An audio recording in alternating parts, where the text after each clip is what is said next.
autoridades da mesa aí, meus irmãos, antes de começar, eu tenho uma proposta a fazer aqui, um pouco heterodoxa. Cadê o irmão Papa? Acabou de sair. O senhor está demissionário, então não fica saliente, não. Vamos, eu tenho uma proposta aqui a fazer, é o seguinte. Cadê o João Renato? Zé Renato. Zé Renato saiu. Vamos vestir o Zé Renato, não precisa ser de batina branca, não. De terno branco, porque nós temos um novo Papa. O senhor está aposentado. O Zé Renato é que é o novo Papa aqui a partir de agora e não o Papa aposentado aí e tal. Bom, meus irmãos, brincadeira à parte, vamos falar rapidamente aqui o seguinte. A maçonaria brasileira no terceiro milênio. Se puder apagar essa parte aqui, deixar só aquela do fundo acesa lá e tal. Uma parte aqui vocês já estão cansados de saber. Pressupostos são pressupostos conceituais.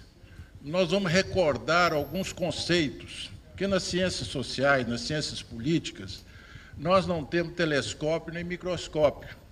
Nós temos conceito. Então, na escuridão, o conceito é uma lanterna que eu ligo para iluminar. Se não iluminar, joga fora e arranja outro conceito.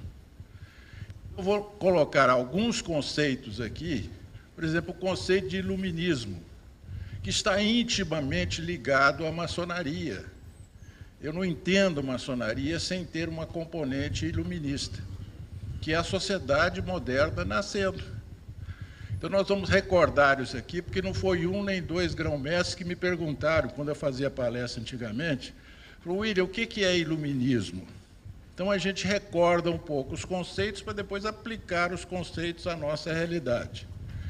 E eu elegi, depois desses pressupostos aqui, dois temas. Um que eu acho de fundamental importância, e isso é que eu quero debater com vocês, porque não é porque eu acho que é importante. Vocês têm também achar que seja importante, ou que outro conceito tenha, para a maçonaria. E eu vou usar aqui as 4 gramáticas do poder no Brasil, que é uma tese de um amigo meu, que é o professor Edson Nunes, que é a tese dele da UCLA, na Califórnia, sobre, para entender o Brasil, nós precisamos de 4 conceitos básicos. Porque Brasil é coisa para gente grande. Uma vez eu estava com o embaixador russo em Brasília e falou o seguinte, professor, me explica que Sarney era presidente da Arena e hoje Sarney é presidente da República. Não entenderam. Eu falei, realmente é complicado, embaixador, um negócio desse e tal. Então, esses dois temas, um para a maçonaria e um para o Brasil, porque nós estamos numa época de crise econômica, social, política, ética, de valores. Nessa mixórdia de dados que tem aí, eu vou propor para vocês um modelinho para a gente jogar esses dados, cada um numa cesta. Senão a gente vai fazer uma confusão aqui, que para nós sairmos disso, não tem passe de mágica. Puf, e o Brasil saiu da crise. Não, é trabalho, os Estados Unidos já passou por isso também. Os Estados Unidos, no começo do século, era uma corrupção monumental. O prefeito Dowley, de Chicago, é um negócio assim, quem lê aquele período daquela época, é um negócio assustador. E eu, por incrível que pareça, estou otimista. Vocês vão falar, está maluco, né? Numa mixórdia dessa, porque crise no ideograma chinês é perigo e oportunidade. Estão se abrindo novas oportunidades no Brasil.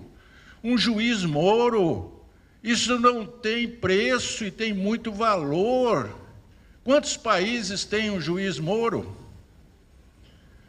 Ministério Público, Polícia Federal. O próximo governo, será que vai chegar e falar assim, eu controlo a Polícia Federal? Já comeram da árvore do bem e do mal. E isso significa que as instituições republicanas começam a funcionar no Brasil. Ministério Público, a mesma coisa. Então, vamos lá. E a conclusão final? Conceitos, classes sociais. É errôneo a gente falar a classe dos generais, a classe dos professores, a classe dos políticos. Não, isso são grupos sociais. Classe se define com propriedade privada. O presidente da FEBRABAN é de uma classe social. O presidente do Sindicato Metalúrgicos de São Paulo é de outra classe social. E temos as classes médias. E o Brasil está passando por uma transformação estrutural estupenda. E em 1998, a classe C era 13% da população brasileira. Nos países desenvolvidos, a classe C é 92% da sociedade. 13% é nada. 2008, 32%. Hoje está em 54% a classe C. Isso tem profundos impactos políticos, econômicos e sociais. Nós vamos falar sobre elites. O PT confunde elite com classe dominante. Elite é uma coisa, classe dominante é outra. A sociedade é cheia de microelites. A elite dos empresários, a elite da maçonaria, a elite do exército, a elite dos professores, a elite universitária. Na minha rua tem um lixeiro que não faz parte da elite dos lixeiros lá em Brasília. Mas o presidente do Sindicato dos Lixeiros faz parte da elite dos lixeiros de Brasília. Por quê? Porque ele tem mais informação, tem mais capacidade de articulação, tem mais capacidade de transacionar com as outras elites. Então, a sociedade é cheia de elites, e elites é importante, é bom, não é ruim, não. Por que ter preconceito contra as elites? E das elites, nós temos as elites estratégicas. O presidente da FEBRABAN faz parte de uma elite estratégica. O presidente da CNBB faz parte de uma elite estratégica religiosa. O Bispo Macedo faz parte de uma elite estratégica. E a minha tese qual que é? Até 1930, a maçonaria era uma elite estratégica e estava par e passo com a elite política do país. A partir de 30, ela não é mais uma elite estratégica. E em não sendo uma elite estratégica, porque a elite estratégica da maçonaria, quando era ela estratégica, ela apontava rumos para o Brasil. E hoje, o Brasil fala, sai da frente, senão eu atropelo. Isso que o Baluco estava falando agora mesmo e tal. Por que nós estamos reunidos em loja maçônica? Para discutir churrasco na ordem do dia? O Brasil precisa de entidades tipo maçonaria. O Brasil é ávido disso, o Brasil está batendo na nossa porta. Maçonaria, me ajude. O Brasil está precisando de rumos. Mas como é que a maçonaria vai ajudar o Brasil se ela própria não tem rumos? Ela perdeu, ela não é mais uma elite estratégica. E isso é o seguinte, eu estou numa fase da minha vida que eu estou procurando insights. Às vezes eu vou assistir um filme, o enredo interessa, mas não interessa muito. Eu quero é que mexa na minha cabeça.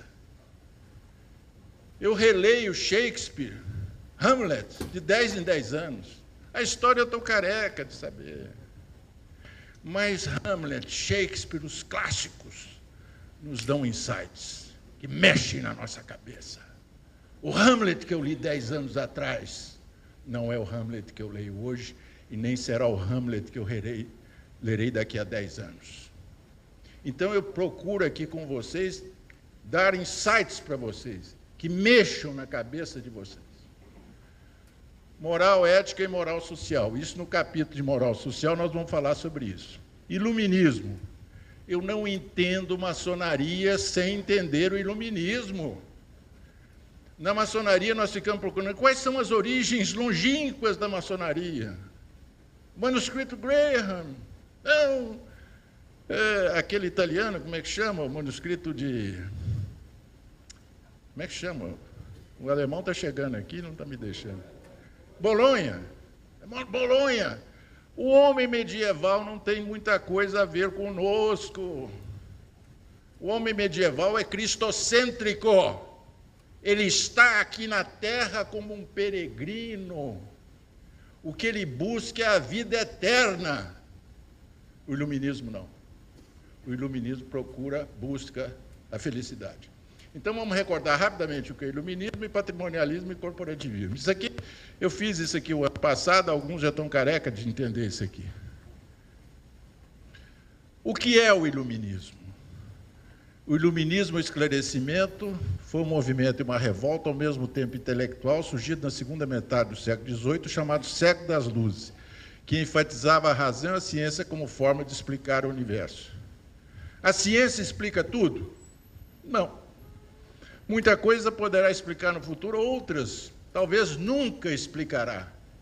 Mas se eu cortar as amarras da razão, se eu cortar as amarras dos conceitos, eu alço voo para a Alfa do Centauro e não volto mais.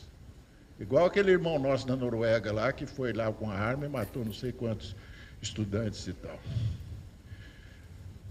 Immanuel Kant, que é um dos grandes filósofos do mundo, é um filósofo iluminista, tem na internet, os mais jovens aí, que ainda têm a ânsia da pesquisa, 10 folhas, 15 folhas, um Kant explicando o que é o iluminismo. O iluminismo é a saída do homem de sua minoridade cultural, pela qual ele próprio é responsável. A minoridade é a incapacidade de se servir do seu próprio entendimento sem a tutela de um outro.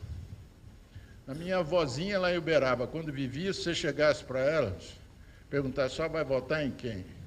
Ela falou, não conversei com o seu vigário ainda. Ela é o quê? Pré-iluminista. Ela deixou, ela não pensa mais, alguém pensa por ela. Então, todas as vezes que alguém pensar por nós, nós estamos pré-iluministas. Quando? D'Alembert dizia nos seus elementos de filosofia que em meados do século XV inicia-se o movimento literário e intelectual da Renascença. Em meados do século XVI, a reforma religiosa está no seu apogeu.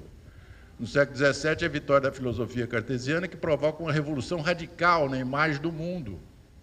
Olha os dilemas que alguns setores da civilização muçulmana estão vivendo hoje. Tem regiões no mundo árabe ou no mundo muçulmano que não precisa seguir para e passo o Ocidente, mas não houve reforma. Estão brigando xiitas com sunitas como se fosse guerra religiosa no século XVII. O problema da mulher. As meninas na Arábia Saudita, quando vão para a França, tiram o hijab, fumam, bebem, andam de automóvel, volta para a Arábia Saudita, não pode andar na rua sozinha, etc. e tal. Olha a cabeça de um homem que vive nesse tipo de sociedade, e não é todo mundo árabe que é isso, é parte dele, eles não dormem de noite, porque não pode dar educação para as mulheres, senão vão ficar rebeldes, e assim sucessivamente. Onde o movimento iluminista nasce, cresce, vicege, atinge o seu ápice, no epicentro do Estado absolutista francês. Espraia-se em seguida para os países da Europa Ocidental e para a América Inglesa. É combatido tenazmente nos países católicos mediterrâneos da Europa e nas colônias da Iberoamérica. Goya tem um famoso quadro chamado La Razón Adormecida. A razão adormeceu. Adormece a razão que os diabos, os morcegos, vão sair da mala e cuidado que você pode ficar complicado com isso. Não deixa a razão adormecer, não. Ela não explica tudo, mas ela impede que você fique maluco. Nós somos filhos do envergonhado ministro português. Pega a história da maçonaria. Os meninos nossos que estudavam em Coimbra recebiam um certo impacto do iluminismo português, muito raquítico, vinham para cá. Os médicos que estudavam em Montpellier, na França, a Rua da Câmara, a Revolução de Pernambuco, a turma vem enfesada e esquentada. Então, só para dar uma leve tintura, em 1750, Dom José é sagrado rei de Portugal. E ele vai chamar o futuro Marquês de Pombal, que era um iluminista, um despotista esclarecido. E o Pombal, toda elite estratégica sabe onde é que eu estou, para onde é que eu quero ir, e onde é que eu vou atuar, aqui, aqui, aqui, aqui. Se vocês perguntarem para o Lula, não precisa concordar com ele, não. Onde é que o Brasil está? Está aqui. Onde é que o Brasil pode ir? Está aqui. Onde é que vocês vão atuar? Aqui, aqui, aqui, aqui. Bispo Macedo, onde é que o Brasil está? Está aqui. Onde é que ele pode ir? Para cá. Onde é que vocês vão atuar? Aqui, aqui, aqui, aqui. Acelerar o processo. É típico da elite estratégica. Ela tem uma visão do país. As elites não estratégicas, onde é que o Brasil está? Eu falei, não sei. Onde é que pode ir? Eu falei, não tenho a mínima ideia. E a maçonaria está nisso hoje. Enquanto grupo coletivo, você perguntar para ela, onde é que o Brasil está? Ela fica batendo pino. Onde é que pode ir? Onde é que vocês vão atuar? Não sabe. Eu vejo aí grão-mestres estaduais, eu tenho viajado por esse Brasil todo, são homens que querem fazer, querem realizar, mas não conseguem, está faltando alguma coisa. Será o pino do DC-10? Está faltando alguma coisa, tentam e não sai do adoçal. Tem alguma coisa faltando, falta-nos um programa, falta-nos uma diretriz. Na construção de Brasília, Juscelino conseguiu criar isso. Você chegava para um candango, podia ter nível universitário ou não, o que você está fazendo aí? Eu estou construindo a capital do meu país. Ah, mas eu estou aqui na Belém, Brasília, tenho que ir correndo para a loja, e olha como é que eu estou. Estou sem calça terno, preta, vou pôr lá, eu pôr um balandral e tal. Chego lá, o seu sapato não é preto, a sua meia é colorida. Quer dizer, fica lá preocupado com formalismo, perdemos a essência das coisas vivas, o olhão brilhando. Cadê o nosso olho que não brilha mais? Será que nós estamos reunidos aqui para quê? Para discutir churrasco na ordem do dia? Uma discussão muito acalorada. Uns queriam vinho, outros falaram, não, vinho é muito caro. Vamos fazer só com cerveja. Então é o seguinte, que os convidados extra pagam por si. Se Mozart e George Washington tivessem nessa loja nesse dia, na ordem do dia, discutir churrasco é dose só no Brasil. Né? E o Mozart virar para o Washington, o que é isso? É o atual estágio da maçonaria brasileira. Eles vão demorar ainda alguns aninhos para sair disso e tal. É isso que nós queremos. Quando nós fomos iniciados com uma cerimônia belíssima, eu pensava que eu ia encontrar um colégio de homens de barba branca, sábios, né, dando diretrizes. Descobri que não era. Falei, deve ser nos graus filosóficos. Descobri que também não era. Deve ser na academia. Também não era. Deve ser nos altos. Não tem! Não tem. Bom, então o Pombal aqui, o que o Pombal fez? O Pombal tinha um diagnóstico. O atraso de Portugal se deve à religião e à nobreza. Mas você vai acabar com a religião? Portugal é essencialmente católico. Não, não. Eu vou pegar os jesuítas, que é a SS do papado. É a parte mais consciente. Ó, o Papa está me olhando aí com travessa. Você já está aposentado, no máximo emérito, né? Aí o seguinte, faz um lobby em Roma com o primeiro-ministro espanhol e consegue extinguir a ordem dos jesuítas. E a nobreza? Vai acabar com a nobreza? Não, é a classe dominante de Portugal, em pleno absolutismo, mas ele vai pegar os távoras. Dom Fernando tinha vindo alguns anos antes, era vice-rei das Índias, porque o rei, Dom José, namorava uma moça távora, casada com um távora, muito bonita. E um dia o Dom José sai lá das antecâmaras dele e tal, pega a carruagem e alguém dá um tiro perto da casa dos távoras. Pombal falou, prendam todos os távoras, julguem todos os távoras. O irmão Pombal, parece que ele foi iniciado na Áustria, ele não tem ainda coisa, mas eu quero que eles sejam decapitados em praça pública. E decapita. Os escritores da época descrevem. A Marquesa de Távora, elegantérrima, com vestido, azul, belíssimo, abre o seu lencinho de cambraia assim, põe o pescocinho no cepo, o carrasco real, pá, em público. Aí a nobreza fica catatônica. Se ele faz isso com os távoros, o que ele não vai fazer comigo? Nesse momento, o pombal vai pegar Coimbra, abre Coimbra, tira o trívio, o quadrívio, que estava fossilizado da Idade Média, introduz a química da época, a física da época, os filósofos iluministas. Há um impacto em Coimbra. E, nesse momento, quem é que está estudando em Coimbra? José Bonifácio e Gonçalves Leda. Pá! Recebe aquele impacto. Mas a farra estava muito boa, muito gostosa, acontece que Dom José comete uma falta de educação terrível. Resolve falecer em 1777, avisar direito. Quem vai ao trono? Dona Maria I, a louca, mãe de Dom João VI, carola como ela só, falava, vamos revirar.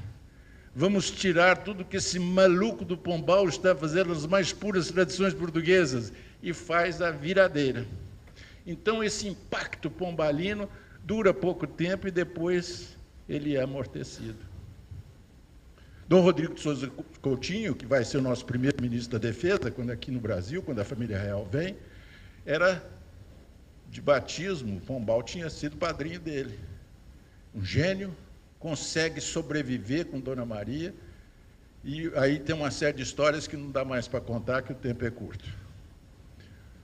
Bom, aí os 10% da nobreza e o clero, 90% era o povo. Quem era o povo? Comerciantes, pequenos arrendatários, classes despossuídas, etc.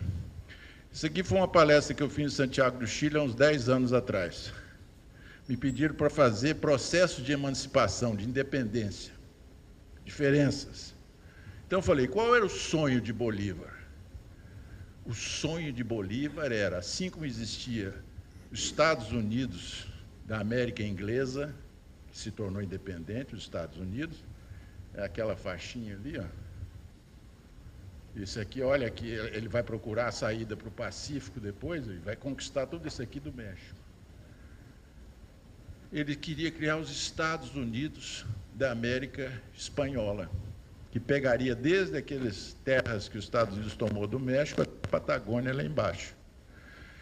E Bolívar, irmão Bolívar, morre frustrado. Disse no leito de morte, governar a América Hispânica é lavrar no mar. Não tem jeito de lavrar o mar, né? O que aconteceu? Eram 4 vice-reinados, a Nova Espanha, o México, a Nova Granada com Colômbia, o Peru, né? E o La Plata, que vai dar na Argentina moderna. Olha o que virou. Cada general de Bolívar criou um feudo aqui, ó.